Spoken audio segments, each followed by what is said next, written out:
This is my review for Modnation Racers on the PS3.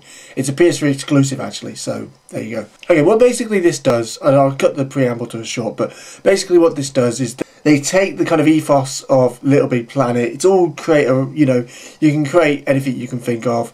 Racers, cars, tracks, all these different things.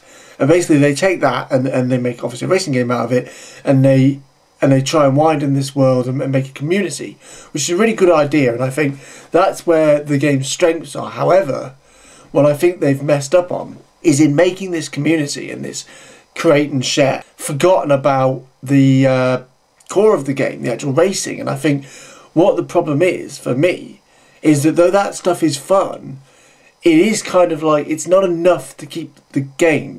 That's a game's feature, but the game and the gameplay itself needs to hold strong.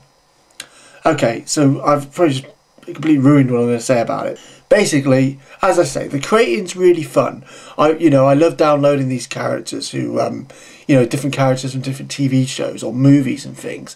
And as I said in my video where I showed you some of the created players, you can't select them as the computer control player, so you can't have a race of all these different things you've downloaded. You can only do it as you as being that person, which I personally think was a big mistake by them. They could have really added that in and made it more interesting for the player, because you could download all Marvel characters and have a Marvel race, or you could download loads of TV characters and have a TV race.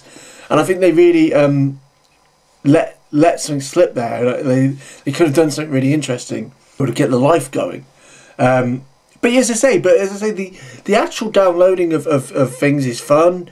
Downloading of tracks and making tracks is very fun. Find all these different things, and I love games that encourage creativity. However, here's basically the point where it slips up on the gameplay. The loading is horrible. The loading is atrocious. Absolutely unplayable. Just so annoying. Having to wait like up to a minute, sometimes like a minute and 15 for a loading segment is ridiculous. The shortest I've ever experienced is about 30 seconds, which is ridiculous. So that's really bad. And also when you're driving, it's a little too fast, it's a little too crazy, and basically what it is, there's a little loading screen when you die as well. That's annoying. And then basically, when you're racing, you don't feel any kind of... again, I know what I'm like reviewing games. A lot of it seems to be about feeling and tone. But when you're driving, you feel so kind of not on the road. You feel like you're hovering above the road almost. And it's not got the grip of other racing games. And it just feels a bit flimsy.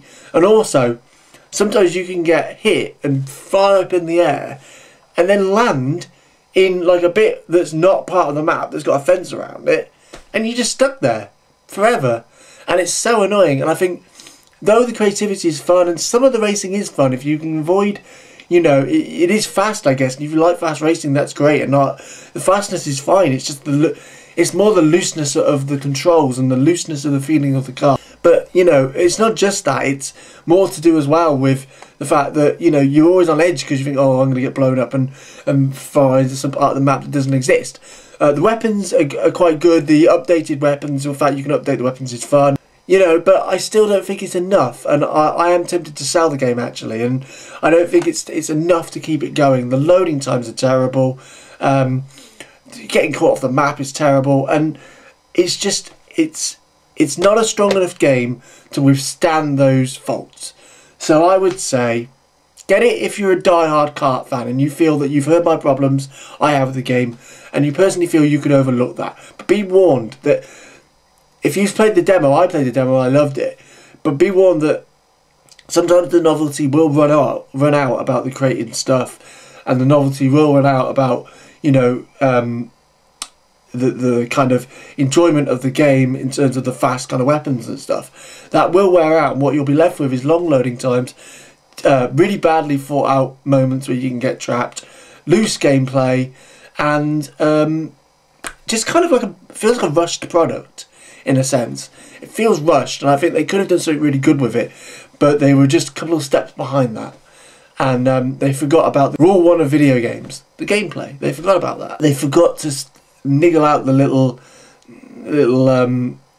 glitches and problems.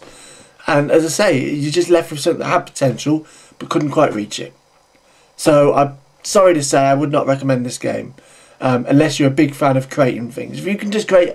I like creating things, but I think I've learnt now that that's not enough, because there are certain games where one feature is good, the rest of it's shit, and I used to keep those games and kind of just use that one feature, but really it's not enough. You're asking for the game, but if you feel you can survive on just creating things, go ahead.